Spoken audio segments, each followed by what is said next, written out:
Hi guys, I've been riding touring bikes for 8 years now. This year I have to change it up a little bit.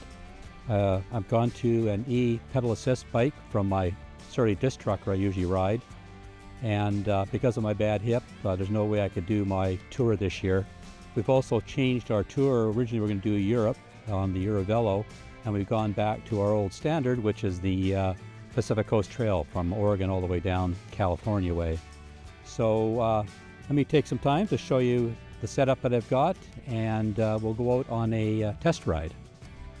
For me, the choice in an e-bike came down to the quality of the components, from the electronics such as the e-battery, the Bosch system, the mid-range drive, no derailleur system. I'm using a belt drive. It's really all about sustainability on a long tour. All e-bike manufacturers, including Gazelle, tend to overstate the range that they get. For example, on Gazelle's site, they say that Eco will get you 185 kilometers. In tour mode, will get you 110, and in turbo mode, 75. Forgive me if I don't believe them. Those are under ideal conditions. Dry roads, paved roads, no wind, no rain. So really ideal conditions, and not carrying any weight either.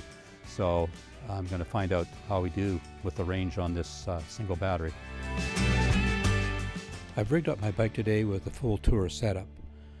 With about 60 pounds of gear stored in 2 large rear panniers, 2 front fork panniers, a dry bag with all my camping gear, and I've strapped on a camp chair and a tripod, and then of course my handlebar bag. Before I start my ride, let's take a look at the Pacific Coast ride and today's route to see what it looks like.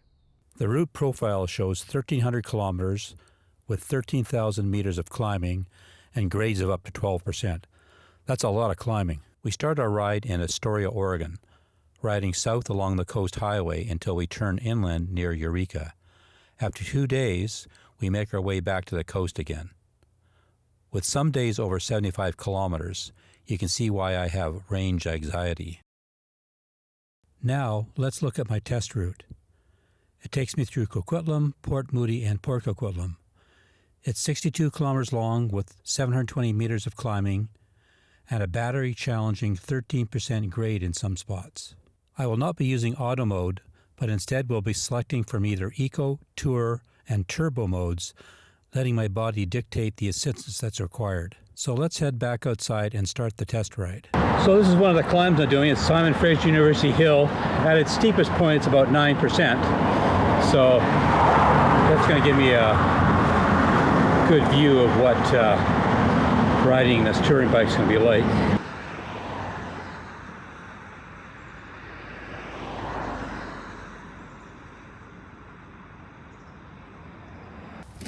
You can see this 2.8 kilometer section of SFU Hill took 30% of my battery reserves to get to the top. That's a lot. And now it's all downhill to the Barnett Highway and the Marine Park for some gravel riding.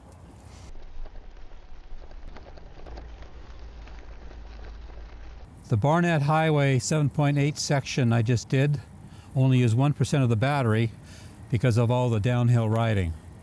Okay, I just exited Barnett Marine Park and now I'm back on Barnett Highway. For the most part, this section is either flat or downhill, so should be able to even out the battery usage a little bit. I'm now riding 4.9 kilometers from Port Moody to Coquitlam and David Avenue where the next climb starts. Battery usage in the last 4.9 kilometer section is on par at about 1% per kilometer. I'm on David Avenue in Coquitlam right now. It's flat, but there's a pretty steep climb up ahead. I'll probably have to go into Tour, probably Turbo mode to get up the hill. I'm at the top of Burke Mountain, and as you can see, I've used 10% of battery over 4.2 kilometers of climbing. Like the last time, the turbo mode definitely has an impact on battery usage.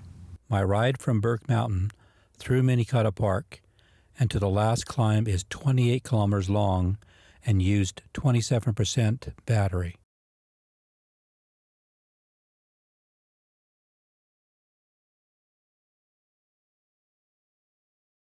I'm at the base of Clark Road Hill. This is the last big hill I'm going to go up. I'm thinking it's around 10%, 11% at the steepest. So it's quite a hard climb, probably turbo all the way up. I'm at 59 kilometers distance, 28% left on the battery. So I'm sure we'll be close to 20 by the time we get up the top. So let's see what happens. Just got back home, and as you can see, the Clark Road Hill ate up 11% of battery over 2.5 kilometers. So let's head inside and I will summarize my thoughts on long-distance bike touring on an e-bike. So let me first say that I've done several other rides on the same exact route and in the same riding conditions. These rides were documented using combinations of a bare bones bike, a fully loaded tour setup, while using both auto and manual power assist modes. I will be creating a separate video to show these results, but I've used this information to base some of my conclusions on. Also, this information is based on my Gazelle Ultimate 380 Plus touring bike using the Bosch e-bike system. Results for another e-bike manufacturer could be different from my Gazelle, but this information should serve as a general guide. So, what did I find? Don't use auto assist mode when you have long daily distances. Manually adjusting your pedal assist modes will give you better distances and a stronger workout regimen. Carrying 60 pounds of touring gear did result in a net battery loss of 16%. The bare bones bike had 33% battery remaining versus 17% on the fully loaded tour setup. The manufacturer's distance ratings are nowhere near what you will get in real-world conditions. Be prepared to accept a minimum 20% reduction in the actual distances you can get.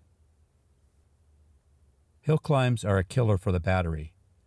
Hills in the order of 8% or greater will really sap the battery, so be aware of your riding distances and road conditions. If your tour route /camp does not have many available charging stops, you will need a second battery.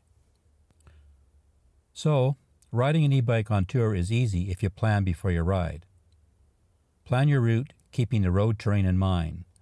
If there's a slightly longer route, but flatter, it may be the better option rather than a big hill climb. Be aware of the kilometers and elevation at the start of each day, and plan your charging top-ups during the day. Always charge at camp at night to have the battery at 100% when you leave in the morning. Take every midday stop like breakfast, rest, etc. as an opportunity to top up the battery. Remember, at least with the Bosch 4-amp charger, every hour of charging should give you about 22% more battery. I'm leaving on our Pacific Coast bike tour from Astoria, Oregon to San Francisco on June the 18th. And now, with these test results, I feel confident that I can get 70 to 80 kilometers, and my range anxiety is now in the rearview mirror.